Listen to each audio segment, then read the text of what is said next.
We start tonight with an update in Andrew McGann's capital murder case, as all motions connected to dismissing the death penalty have been denied, despite the defense arguing that the state sentencing framework was an incorrect statement of law. Hello, and thanks for joining us tonight at 6. I'm Brooke Buckner. The judge did, however, approve one motion from the defense, which requested that the court, quote, apply a heightened standard of review and care to the case, because they are seeking the death penalty. This comes just a day after lawyers for McGann requested that all recordings of court proceedings be banned. Over in Conway, a woman is dead after 37-year-old Zedrick Ross allegedly stabbed her at a Walmart around 11 o'clock last night. The victim, who worked at the store, died shortly after officers arrived. Police say when trying to arrest Ross, they told him several times to drop the knife, but instead of doing so, he moved toward them while still holding it. That led one officer to shoot at him and another to tase him. We don't have a motive quite yet. I do think they are centering in on stuff. Obviously, there was a lot of employees that night, so there's a little bit more investigating to go. We have camera footage that we're looking at too, trying to coordinate stories, so still under investigation. At this time, that we don't have any kind of correlation between the two or relationship. Ross has been transported to the Faulkner County Detention Center. Meanwhile, Walmart released this statement on the incident and also adds that all employees have access to mental health services if they need it.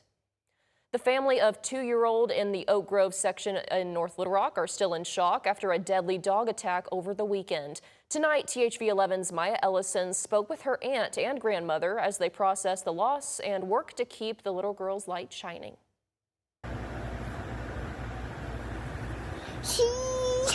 I used to hold her and rock her, and I would sing Nana's baby, yes she is. And now, you know, she's older and she can sing. You know, she starts singing it to me.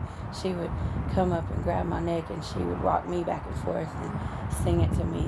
And yeah, I'm gonna miss that so much. A light Celeste Jackson's family says they will never forget, reflecting on the joy she leaves behind. Anytime she's seen me, she just light up like bright, like cha-cha. You know, it was great to be her aunt. She changed my life. The Pulaski County Sheriff's Office says the 2-year-old was attacked by a dog here on Norman Road Saturday night. CPR was performed by deputies and Oak Grove fire officials, but she died on the scene. Why my baby? Why my grandbaby? I was expecting to be with her for the rest of my life. And I don't have that now. I only have 2 years. And 2 years was not enough. Shonda Jackson says prior to Saturday's incident, calls were made to authorities about roaming dogs in the area. A neighbor I spoke with says the same, that it's become a safety issue for him and his family. I submitted a public records request to the county about these allegations, but haven't heard back.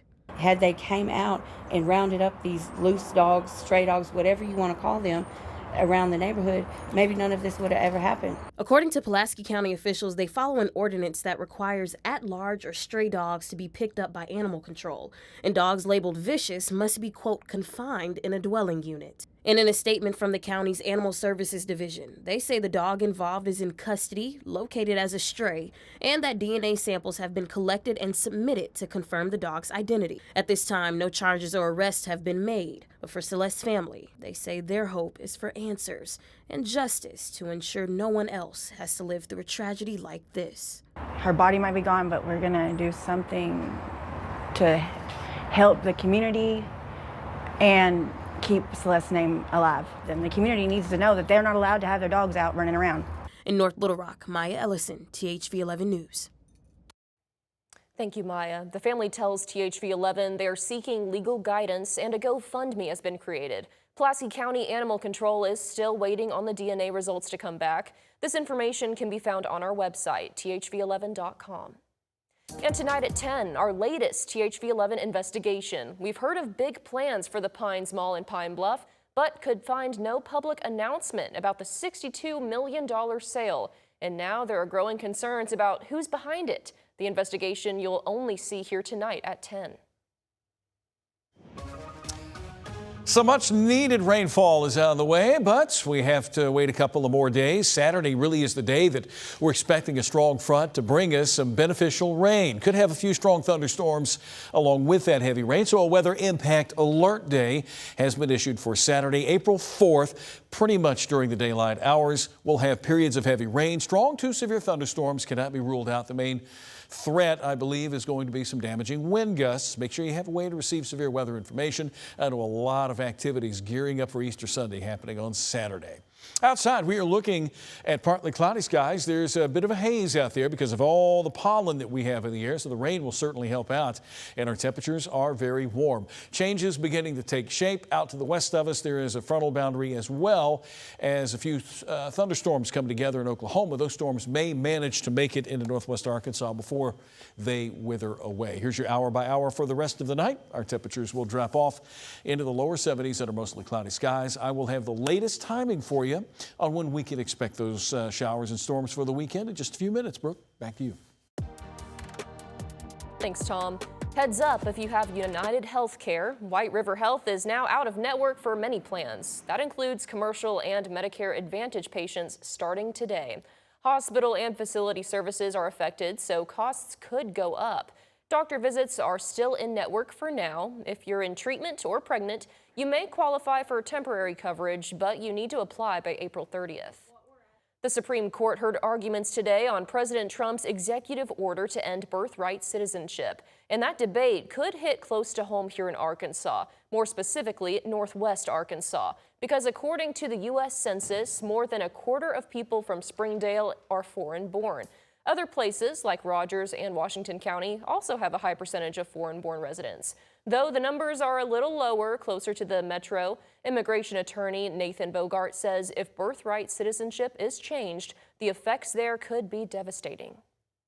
You would essentially be creating a future class of individuals born here, but who are not entitled to the benefits of citizenship. So you may also be talking about creating a large population of stateless individuals, not just in Northwest Arkansas, but throughout the United States.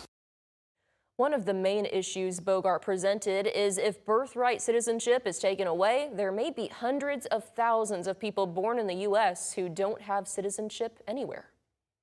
The polls are closed, and Kim Hammer has won the race to be the Republican nominee for Secretary of State.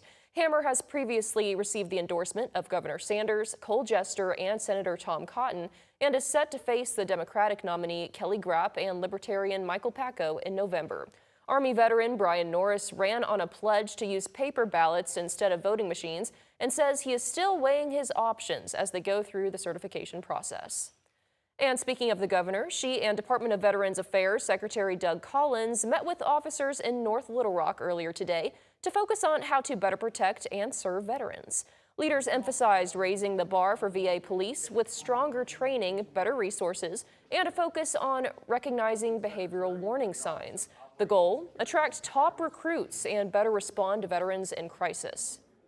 I want them to know that they're coming in to get the absolute best training. They're going to have the absolute best quality of life. They're going to have the best quality of job environment. I want them to have that. The only way we can do that is continue to up our training. What is good today is not good enough for tomorrow.